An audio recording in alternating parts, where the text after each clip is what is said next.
Um, Welcome, everybody. B'cher Hatan. I'm Rachel Harrell, coordinator for the Kurdish language program at ZI, and I'm very happy to welcome you to another installment of Zahra Institute Speaker Series. So while we're waiting for a few more people to join us, let me alert you to some of our upcoming events. The last two talks of the Spring Speakers Series are going to be happening right at the end of May, so almost a month from now. On Wednesday, May 21st, we have Jafar Sheikhul-Islami of Carleton College speaking on language ideologies and the discursive construction of the Persian language hegemony in Iran. And then the next week, on Wednesday, May 28th, we have Michael Chayat discussing breakthroughs in Kurdish lexicography. And those are going to be the last two events of this year. And we hope to see you at both presentations. How are we doing on people? And yes, you can find that list of upcoming presentations in the chat if anybody needs access to it. Note that Dr. Sheikhul-Islami's presentation, the date may have changed from what you've seen in earlier emails. So what you're looking at now is the correct date. And all of these things happen in this time slot. Wednesdays at noon Central, 1 p.m. Eastern, 8 p.m. in Beirut, wherever you are in the world. Right. So without further ado, let me introduce today's speaker. Benjamin Raßbach is a postdoctoral researcher at the Orient-Institute Beirut. He currently works on narratives around shared shrines in Lebanon and the destruction of cultural heritage by the Israeli attacks on that country. He received his PhD in 2024 from the Institute for Religious Studies at Leipzig University. His doctoral research focused on sacred places in Sinjar and Darsim in the aftermaths of genocide. And his book, Landscapes of Resistance, Narratives Around Sacred Places in Sinjar and the Islamic State's Genocide Against Yezidis, came out just this year from De Gruyter Brill. So congratulations. Through numerous fieldwork trips in Lebanon, as well as the Kurdish-speaking areas of Turkey, Iran, and Iraq, Raßbach has developed a particular focus on the politics of autonomy, material cultures, and knowledge production among various Middle Eastern minority groups and political organizations, including the Yezidis, the Alevis, the Druze, and the PKK. In his current research on religious cultural heritage in Lebanon, he's testing some of the insights he gained from his work on sacred places in Kurdistan. And we're delighted to welcome him here today to speak on Imaginaries of Shingal as a Landscape of Resistance, Narratives Around Yezidi Shrines Since the Islamic State's Genocide. Thank you very much. The floor is yours. So Dr. Raßbach will speak for 40 minutes or so, and after that we will open the floor to Q&A from the audience. Please go ahead.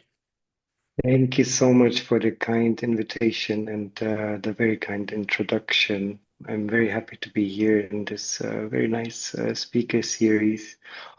And I'm going to share my screen. Just a second. Can you all see the screen?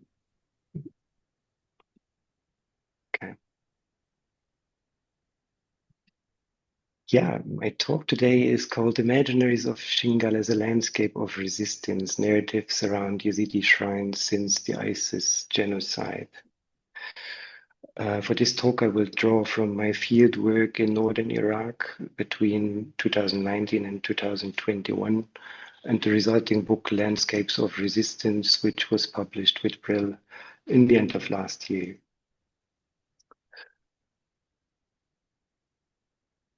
Just to give you a very quick overview about the things that I will outline here. I will first give you some background, introduce some important features of Yazidi sacred places, before outlining how the Islamic State's genocide in Shingal affected them. After that, I will introduce some narratives about the miraculous defense of the Sharfuddin shrine and its effects on politics and religious practice around the shrines today. Lastly, I will lay out how Yazidi shrines in northern Iraq are related to communal identity. I will specifically discuss the Sheikh Muhammad shrine, as well as several other examples for how changing narratives in Shingal reflect an apparent end of interreligious practice in the region since the genocide.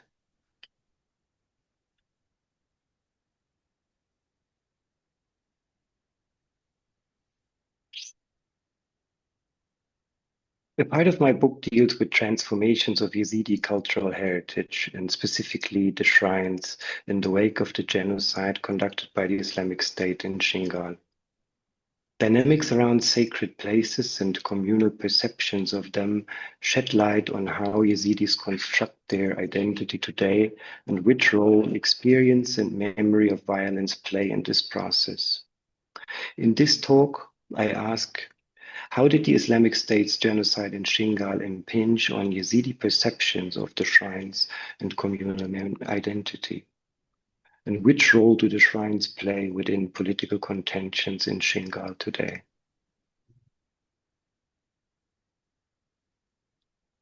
Most of you will know where Shingal, or Sinjar in Arabic, is located.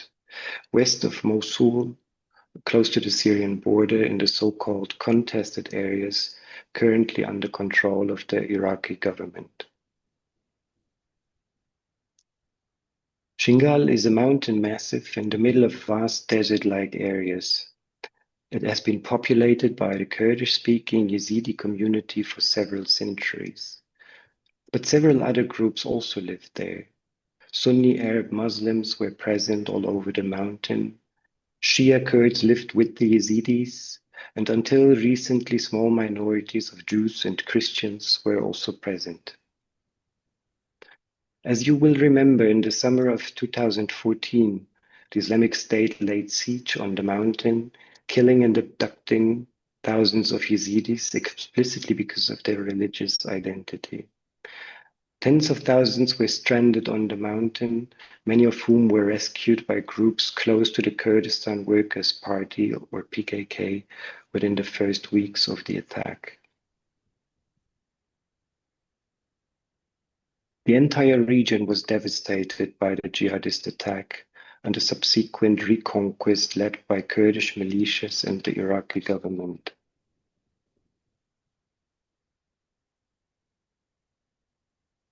As you can see here, the Iraqi government reconstructed the shrine of Sayyida Zainab in the left top of the picture, while the old town of Shingal still lies in ruins.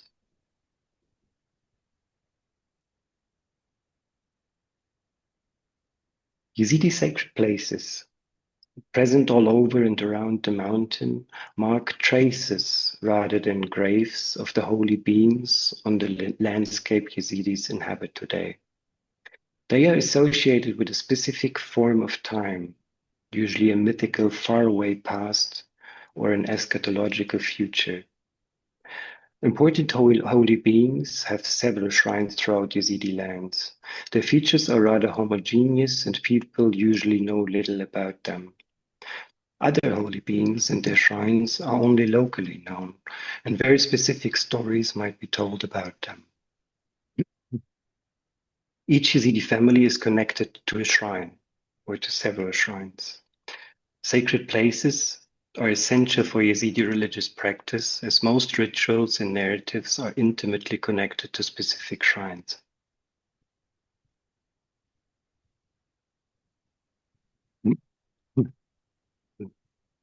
The Islamic State destroyed most of the shrines in the south of Shingal and many of those in the north between 2014 and 2015. Other shrines, however, were defended successfully, most well-known of which is the Sharfuddin shrine. Excuse me. Local leaders, Qasim and Haidar Shesho, were associated with a miraculous defense of the shrine against an overwhelming enemy during the first months of the ISIS attack, which I will elaborate on in a moment. Within the rivalry between different political groups and militias, shrines became important symbolic objects associated with territorial claims after the reconquest of Sinjar or Shingal. Also, new sacred places appeared related to memories of the genocide. Here you can see one of the newly constructed sacred places on the mountain. This graveyard honors fighters of the PKK and the local Yebeshe militia. The entrance building in the background carries two spires that strongly resemble traditional Yazidi shrines. This was a matter of intense discussion among Yazidis in Shingal, and the graveyard was often said to be sacred but not a mazar.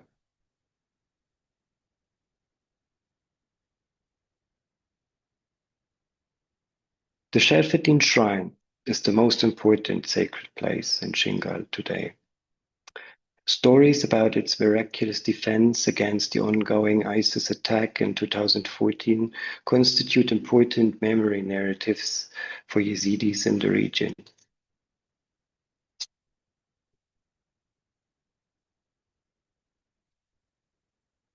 According to the oral tradition, the holy being Sherfeddin already defended the mountain against attacks by the Muslim ruler of Mosul, Badreddin Lulu, in the 13th century. So there's a perceived continuity here. Local Shingali accounts emphasize Sherfeddin's fight against Muslims on behalf of Sheikh Ali, the founder of the Yezidi religion, but also his independent rule on the mountain.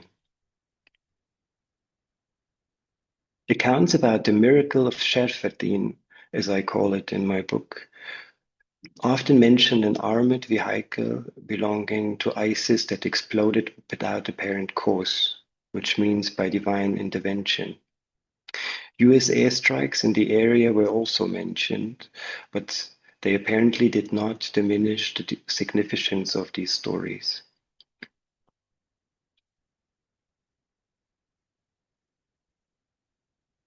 Qasim and Haidar Shesho led the defense against ISIS at the shrine.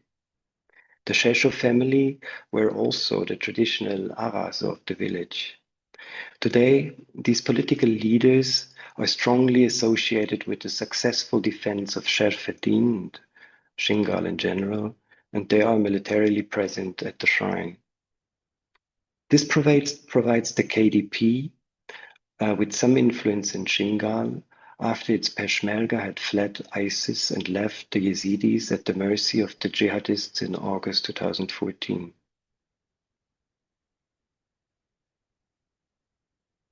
Contestation at the shrine continues locally between the Sheshos and the Bahri family.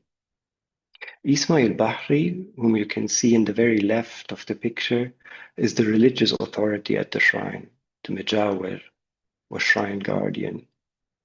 The Bahri family had partly joined the PKK and its affiliates during the genocide, but later cut ties with them. Today, memory narratives and practices are negotiated at the shrine between the two families, the traditional secular and the traditional religious authorities. On the picture, you can see Qasim Shesho on the right, joining a ritual led by Ismail Bahri at the shrine.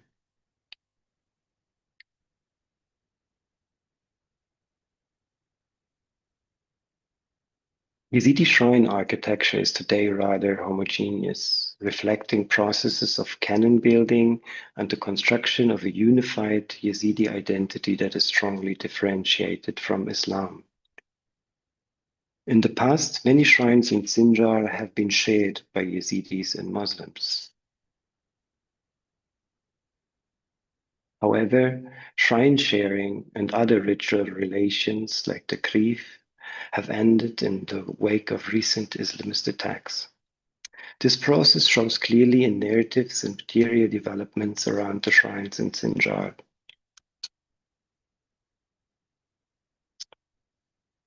The shrine of Sheikh Mahma was destroyed by the Islamic State in 2014, before it was rebuilt in 2020 by the Yebeshe, the local Yezidi militia allied with the PKK.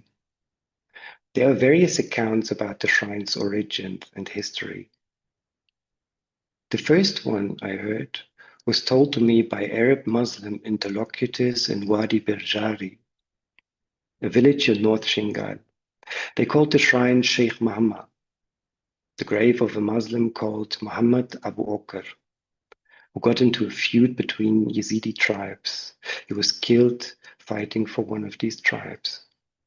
Second, the Yezidi Mujawir, or shrine guardian, told me, this place marks the grave of a Muslim called Muhammad Sharabi, who died mediating in a Yezidi tribal feud 50 years ago. So these two accounts are rather similar. It is very unusual, however, that the Kop, a domed shrine, is built for someone who died 50 years ago, that is, within generational memory. Third, two Yezidi interlocutors in Khanasor, northern Shingal, later explained to me that the shrine is actually called Sheikh Muhammad, the Sheikh of Muhammad. This sheikh, according to them, came to the place once and died there because of the cold. It is not mentioned in these accounts who Muhammad was. The stories thus differ widely. While local Arabs and the Mujawir of the shrine report that a Muslim was venerated there because of his involvement in inner Yezidi issues, Yezidis in Khanasor transmit a purely Yezidi story. This might reflect the effects of the genocide and other Islamist attacks on the community, in which memory of Yezidi-Muslim coexistence is argued over or slowly disappears. The shrine used to be a Nishangah, a small altar in the past, but after the genocide it was reconstructed as a major Kop, officially named Zwari Gidoki, and no longer Sheikh Muhammad. It was also clearly a marker for political affiliation, claiming territory through pictures of Yabeshe martyrs.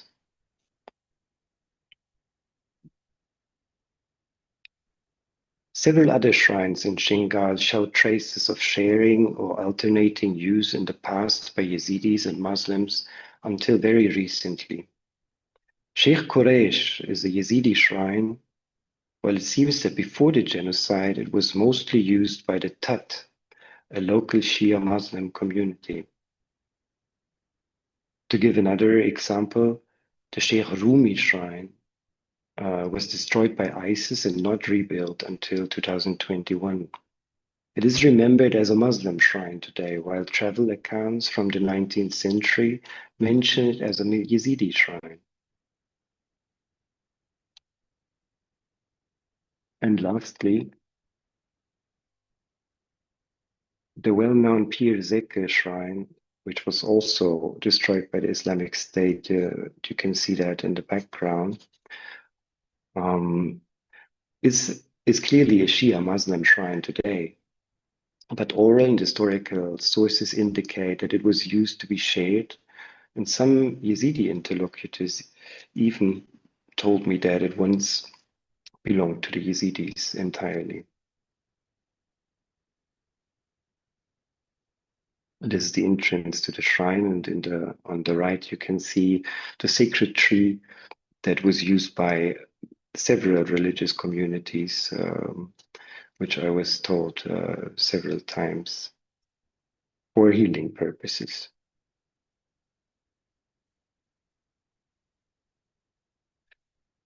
To conclude, accounts about the successful defense or reconquest of the Shingal mountain, and especially its shrines, translate into land claims by various groups today, who also display political symbols in and around the shrines and constructed new memorial sites regarded as sacred places.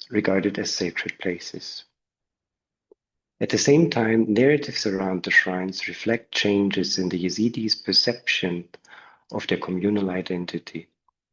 While Sheikh Muhammad was remembered as someone who had lived within generational memory, an evolving story located his life in a faraway mythical past and didn't mention any Muslim involvement. The homogeneous construction and reconstruction of shrines in Shingal and the narratives around them reflect the emergence of a unified Yezidi identity strongly differentiated from Islam. Several political groups are competing for sovereignty of interpretation over them today. In this process, the perception of shrines seems to change, and they appear more and more as abstract symbols of Yezidism than strongly emplaced local worship sites. Thank you so much for your attention, and I'm very much looking forward to the discussion and your questions. Thank you very much, Dr. Raßbach, for a very interesting presentation and beautiful photographs that you're sharing. So now we would welcome questions from the audience. If you want to pose it directly, just raise your hand in the Zoom function. If you'd prefer, you can also write it in the chat, and I will read out as many questions as time allows. So who has the first question? Anybody? And I guess I can go if just to encourage okay. others. Mujahid, please. Yeah. Thank you, Benjamin. It was very interesting dynamics at play in what you described in that landscape. I can see how a persecuted minority group would be interested in differentiating itself from the oppressive majority group. Yet they coexist or live alongside smaller Shia Muslim groups and others and so on, who are in some sense also minority, but they count as Muslim. So my question is, do Yazidis themselves call Sunni Muslims Muslim, or do they call them Sunnis? Uh, uh, how do they refer to Sunni Muslims? That's my question. Yeah, I heard it in my field work, they call them Muslims in general. So that's actually a very interesting story that goes far into the history of Yezidism, because in the oral Yezidi accounts, which are recited orally until today, this differentiation is not as clear as Yezidis make it today. So in these accounts, you can clearly see that Yezidis locate themselves within Islam, and within especially the Sunni Shia divide, claiming very proudly that they are Sunni and not Shia. But this differentiation is not present anymore. So this is very interesting to see that there is quite a contradiction, which plays out in the fact that these accounts have to be recited, or should be recited exactly as they were transmitted. They cannot be changed, and as this is apparently happening to a certain degree, also these contradictions get carried into the present, and Yazidis have to deal with them. I'm not sure if you are all aware of the history of the Yazidi community, which was in the beginning quite closely connected to a Sunni Sufi order, as many other religious minorities in the region as well. But these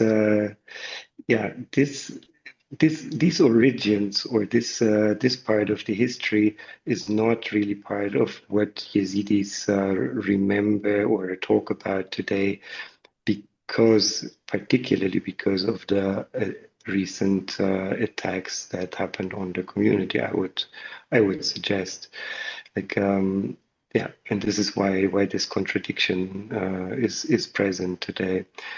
But yeah, Yazidis refer to Muslims as Muslims usually. They don't make as far as I heard, don't make a differentiation, or don't call them Sunnis particularly. Thank you. If I can jump in, I have what's probably a very simple question, but in the period when different groups were sharing shrines, where a place could be, say, significant sacredly, could be a place of veneration for both a Muslim group and a Yazidi group, what was the, how were the worshippers, how were the people making ziyarat constructing in their own minds what their relationship was to the holy person, to the holy place, what they thought that they were going to get out of this visit? And, does it differ from Muslims who are paying ziyarat to a place that's also recognized as a Yazidi place and the other way around? What does it mean within a religious tradition to venerate a place that's associated with what you understand to be a separate tradition? Or is that not something that they're thinking of at all? They're just thinking this is our place and someone else also is claiming this place. I mean, my issue is that in the interviews, in the conversations that I had, this sharing did not appear. I mean, it was very, very rarely mentioned, and it was mainly mentioned by Muslims, actually. So the Yazidis apparently, I mean, this might point to how quickly communal memory is also changing. But Yezidis did not mention any sharing of the places. So this is something that appears only when you compare different sources, which are very rare, actually. It's mainly travel accounts and maybe material evidence at the places themselves, like graves, graves, like mixed graveyards, for example, point very clearly to these practices of sharing. But I sometimes, especially this relationship between the Yezidis and the Shia Muslim so-called Tat community, it seemed to me that the differentiation between the two groups might not have been very significant when we go back 100 years, for example. For example, there's I know about photos in which you can see that these two groups were dressed very, very similarly. They were most probably visiting the same mazars, ziyarets, venerating the same holy beings. And I'm not so sure sometimes if it was a question at all if some of these places were actually Shia Muslim or Yazidi. This is maybe also a little bit of a fantasy of mine, but sometimes I imagine that the population of Shingal did not even ask this question sometimes, or regarding some of these places. And regarding the actual rituals that were taking place, it's very difficult to reconstruct that because we simply don't have any sources. And as I said, the oral accounts, they are very precise, or seem to be very precise regarding specific what's sometimes called oral texts, like those parts of the tradition that should be recited word by word. But regarding these narratives about holy beings and sacred places, they are translated in a very free manner and obviously changing and being constructed from the viewpoint of the present. And the present is a huge, it's shaped by a huge communal trauma that obviously had a huge influence on how even the recent past is remembered. So yeah, we can, unfortunately, at least I cannot not say much about how this might have looked like, let's say, before the 21st century. Thank you. We have a question in the chat. Let me just read it. What similarities or differences are there between the fate of shared shrines in Shingal and those in Afrin following the Turkish invasion?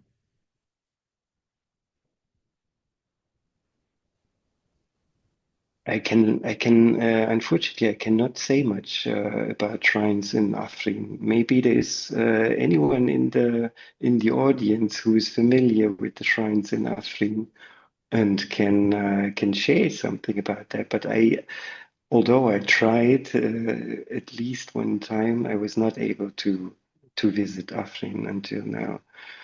It would have been nice. The only thing I know is that before the Turkish invasion, um, Yezidis were a little bit more influenced by the ideas that were spread by Kurdish political parties in the 20th century, specifically the idea that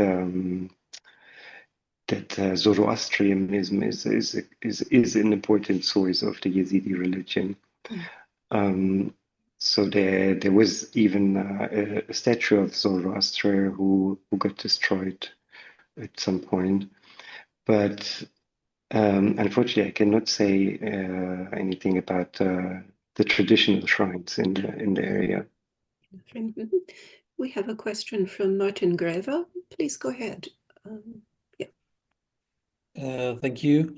Thank you for this presentation. Very, very impressive. Wow, what a field of research. I mean, I admire your approach, and I have two questions, maybe too big. I don't know too much about this field. The first thing is religious practices at the shrines.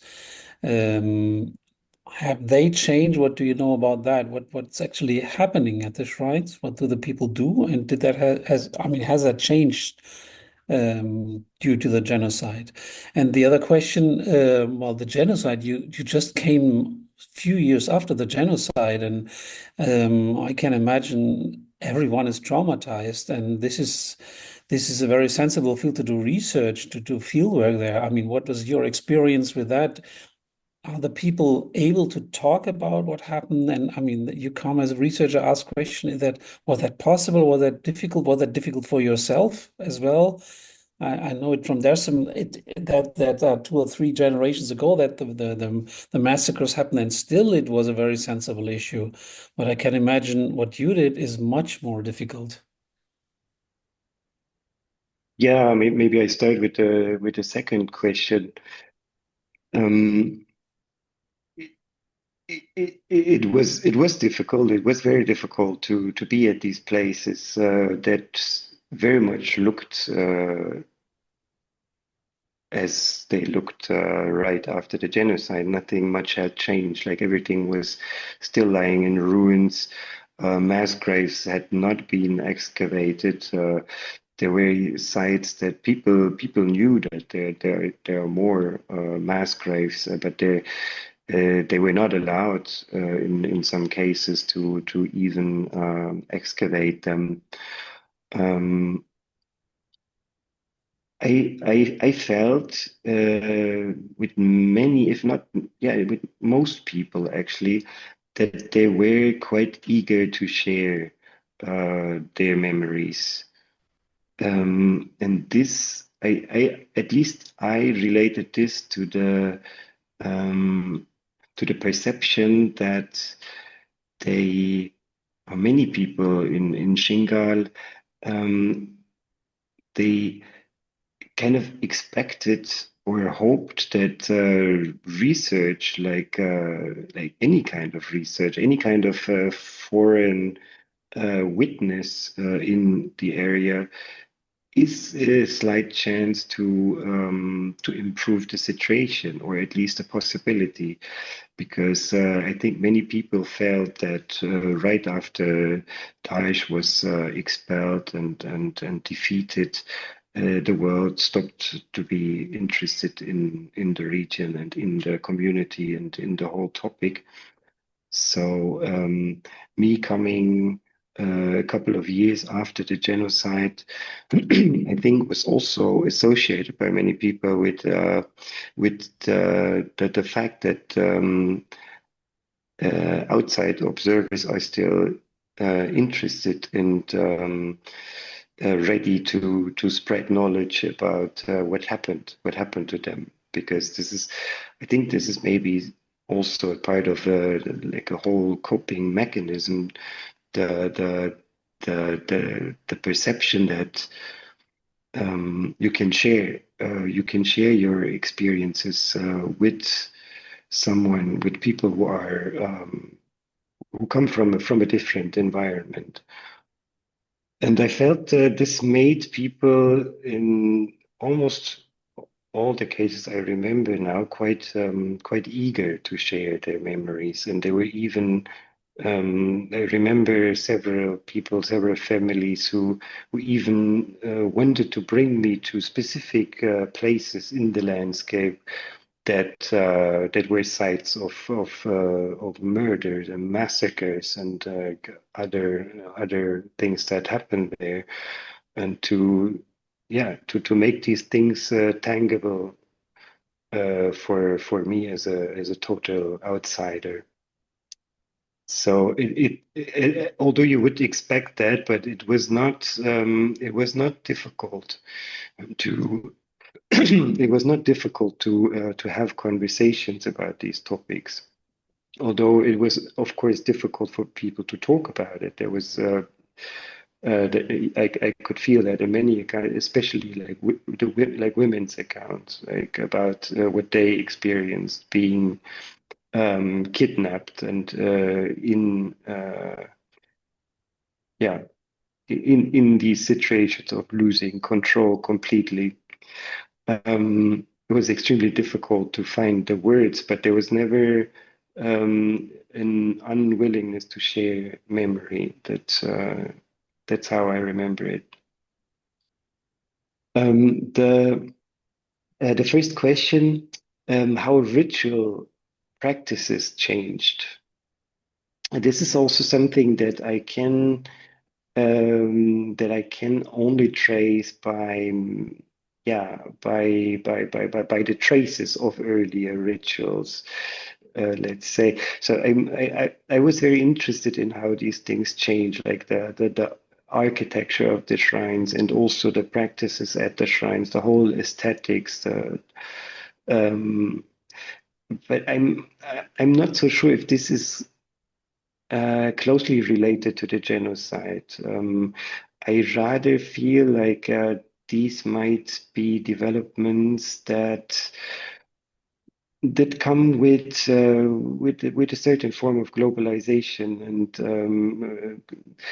comparing your own religion with other religious traditions and how they present themselves. So I felt that for example, shrine architecture became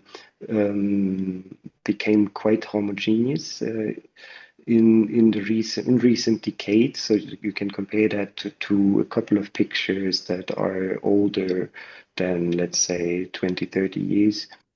And you can see that that this has changed. This whole singularity of places disappeared a little bit, and I connected that to the wish of people, of Yezidis in the area, to shape sacred places also as symbols for a larger unified communal identity, similar to maybe what you can see in other religions.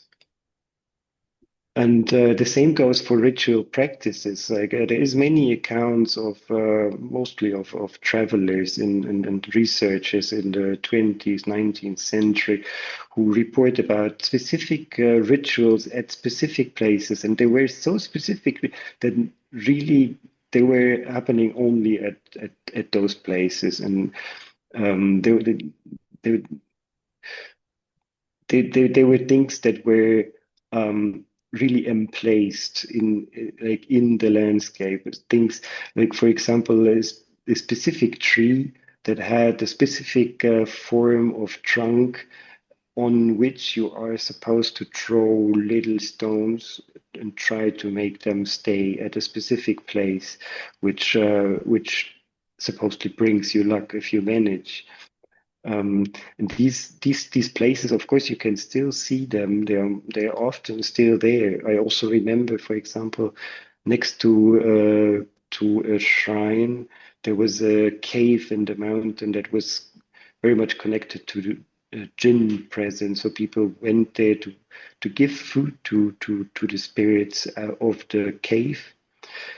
And I'm quite sure that the shrine was originally built there because of the cave, because there was it was meant to mark the cave, a specific place in the landscape that was connected to specific rituals.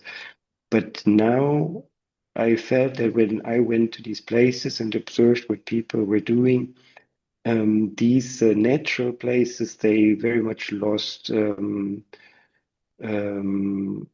They lost much of their former importance compared to the shrines themselves. And inside the shrines, the rituals are quite standardized, I would say. There's, for example, there is this thing called peri, a kind of cloth on the walls of the shrines, inside the shrines, that you are supposed to make knots in and open other knots that other people made, which is connected to wish making and the fulfilling of wishes. But it's really very similar in the different shrines. So there is a certain process of homogenization, I would say. Thank you. We now have a couple of questions building up in the chat, but let me go first to the person who wants to pose her question directly, Bushra Saraj. Hello. Thank you so much, Benjamin, for this insightful presentation. My question is really kind of like more like a general question than being specific about the shrines you talk about. We all know that the Yezidi population is a hard-to-reach population.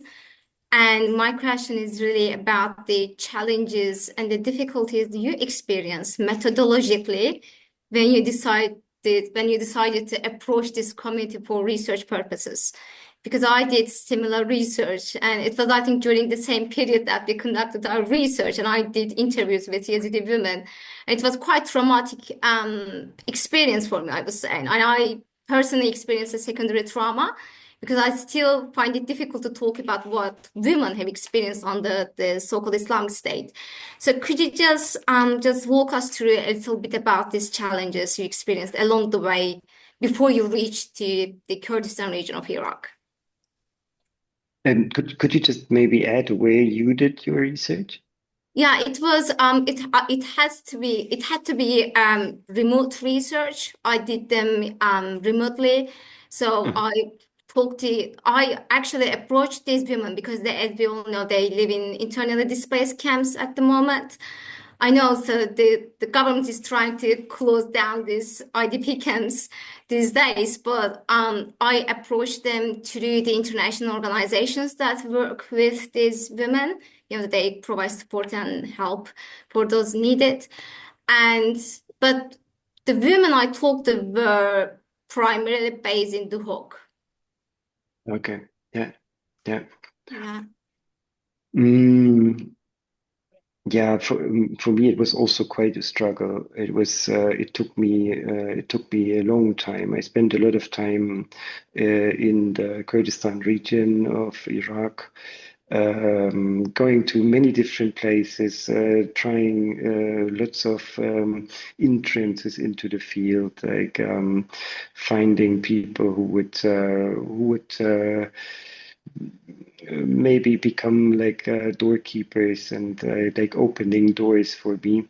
But yeah, I was also struggling a lot in the beginning. And I think a very important moment was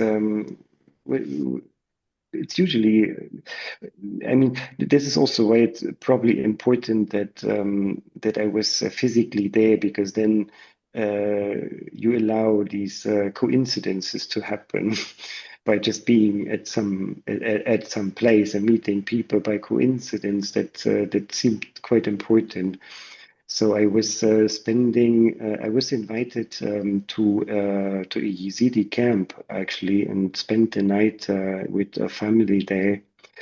Now I forgot the name. It's the camp that's very close to Lalish.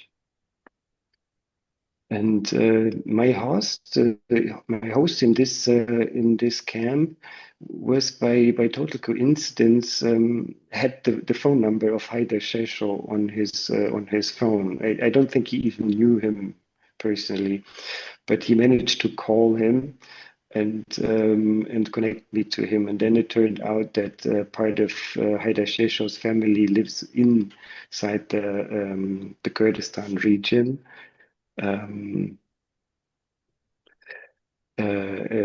Because I was also I had difficulties getting the permissions to actually go to Shingal. It took me a very long time to actually be able to go there. But through this family connection to Haider Shesho, I was able to stay in this village. He had a house in for a couple of weeks, and there I was I think it was mainly because of the authority that he had in the community, that I was able to start doing interviews, and that people would actually trust and open up and like send me to the next person. So I think my perception is that it was quite important to meet people who have a standing in the community, and to who kind of provide their name in a sense. But then later, when I actually got to Shingal, it was a family that I was recommended to them by a Kurdish researcher from Suleimania, and they. Yeah, it was a huge coincidence that they were very well connected in the area. One of the daughters of the family worked in an NGO, and her job was to do interviews with women who survived the genocide. So she was very well traveled in Shingal itself, and knew very much about the dynamics in the region. And so it was very much through this family that I got introduced to different places, from which then new things could develop. Yeah, but I also wonder if a part of the apparent easiness might be connected to me being a German researcher that I don't know. Maybe there was some kind of positive prejudice or something like this that helped me to quite easily connect to people in the region. Yeah, thank you so much. Thank you. There's a question in the chat that connects to what you've just talked about, more about the logistics of your research. Hongshin Shu is asking, I'd like to know where you stayed during your field work. Did you stay in Dahok and commute? Did you stay with local residents in Shinjar? Also, I'm curious to know what language you used for the field work. Was it primarily Kurmanji or Arabic, or did you hire someone to assist with interpretation? Yeah, in my first fieldwork periods, I stayed mostly in Dohuk and the villages around, also in Suleimania. And then in the third fieldwork period, when I was actually going to Shingal, I was through this family that I just mentioned. They organized me to rent a flat in the mostly destroyed Shingal city. So they was quite lucky, because like this, I was really able to do like fieldwork trips every day. From like by having a place on my own there.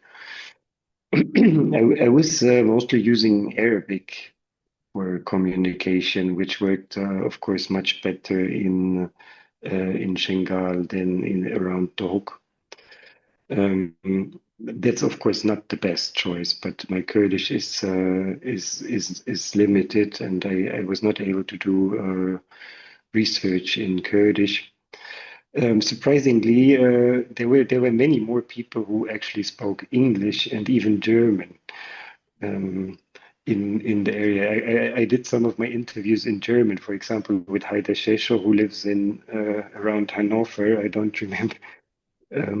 So he speaks, for example, he speaks very well German.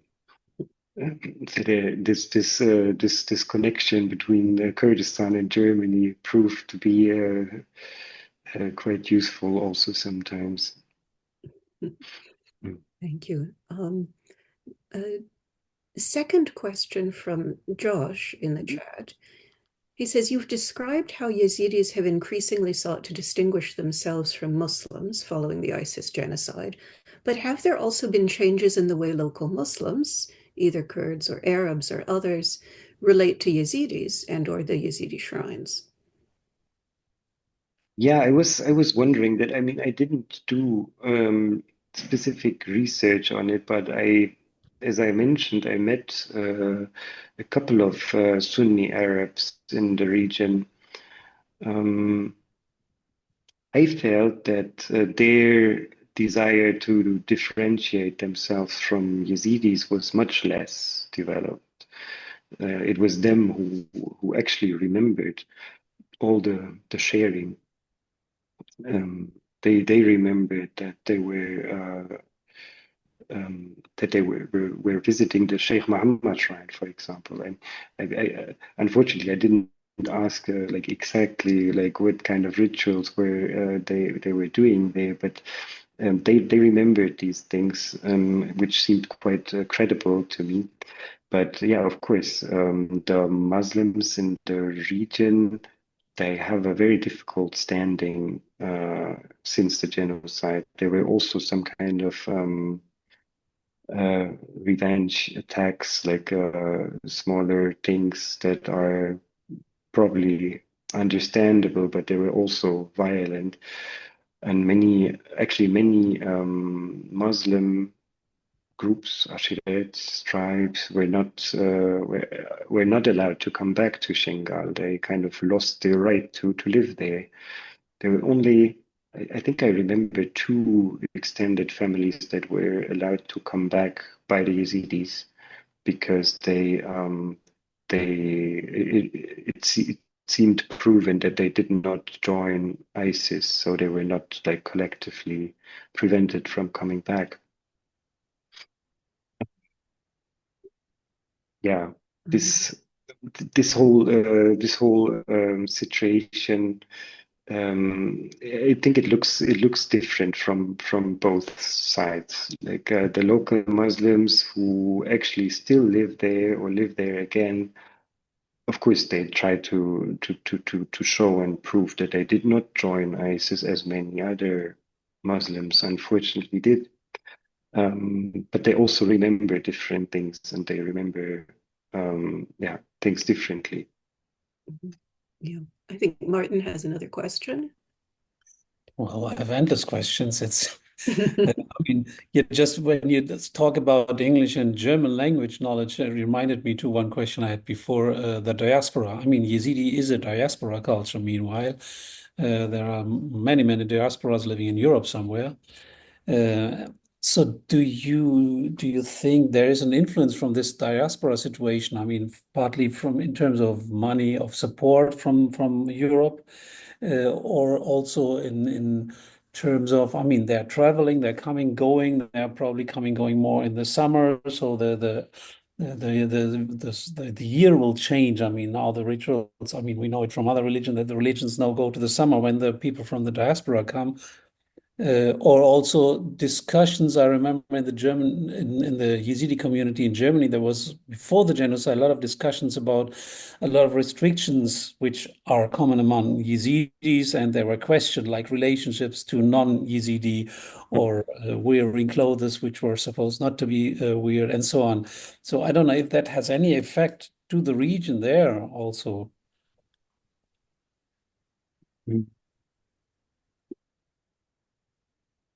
Yeah, I mean the Yezidis that I met who were able to actually go back and forth between Europe and Iraq.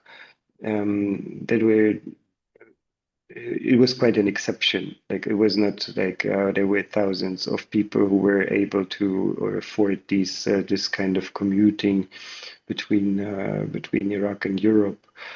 Um, but I do think that funding from the diaspora plays a role, like especially in the reconstruction of shrines. I just remember a specific village actually in Turkey that was a Yazidi village, but it was completely empty.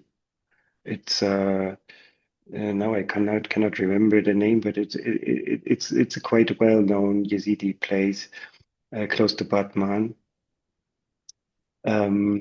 The German diaspora community decided to kind of redevelop this village, but from the German standpoint, they didn't want to go back because the situation is also very difficult in Turkey for Yazidis.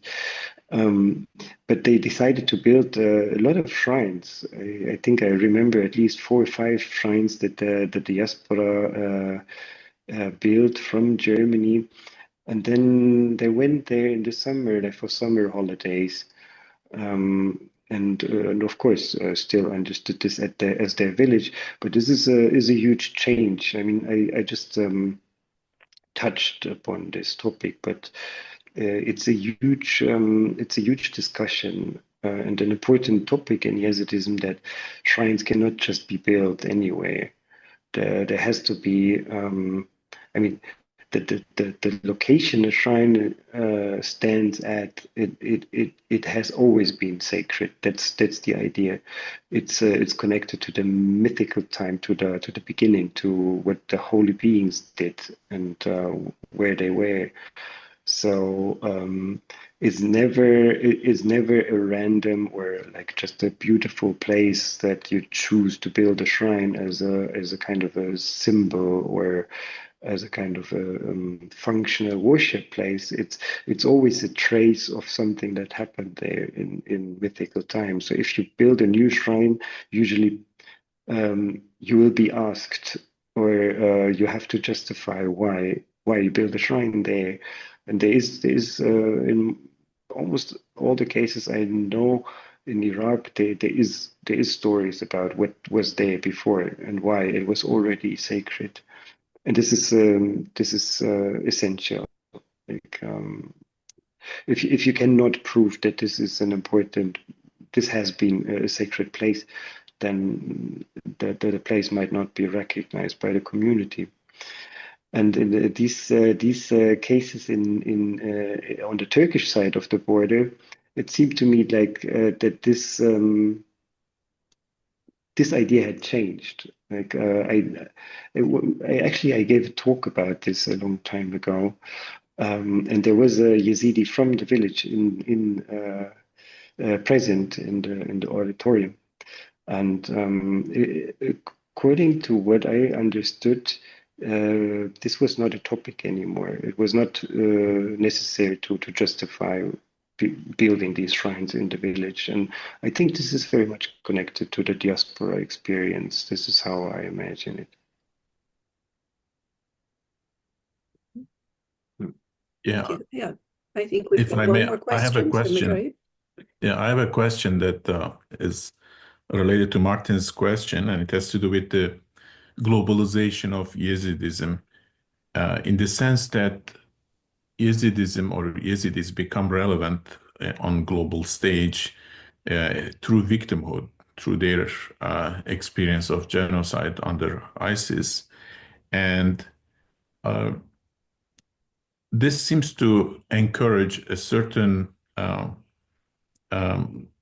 additional level of differentiation from Islam or Sunni past, or even Yezidi tradition's own kind of origin story.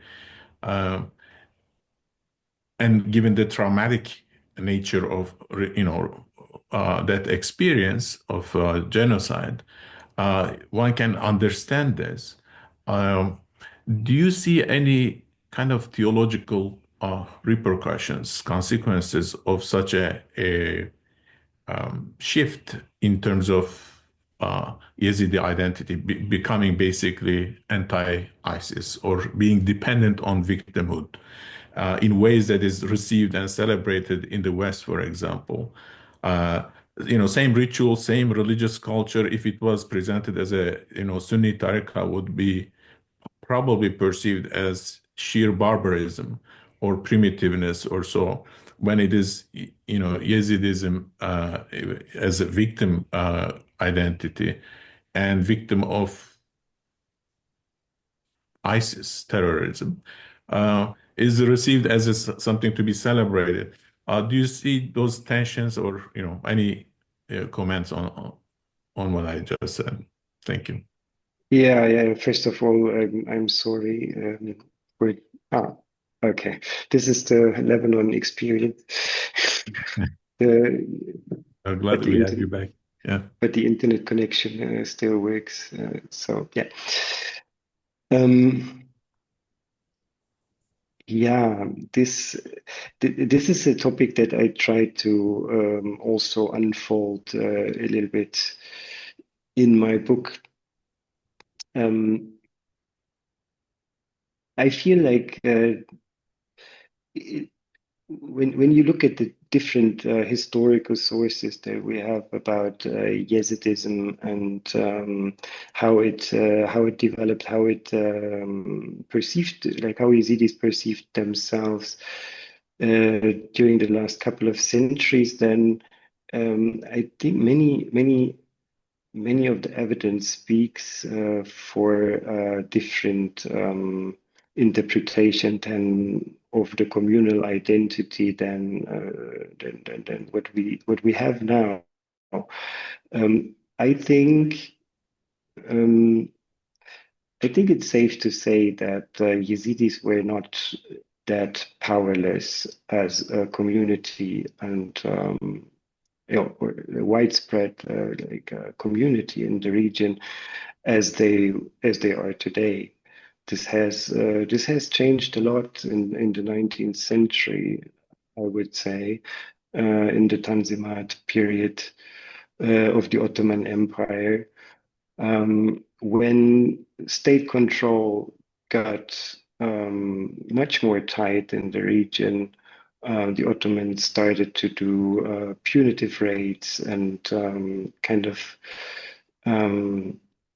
got closer to actually controlling the region. And at some point, these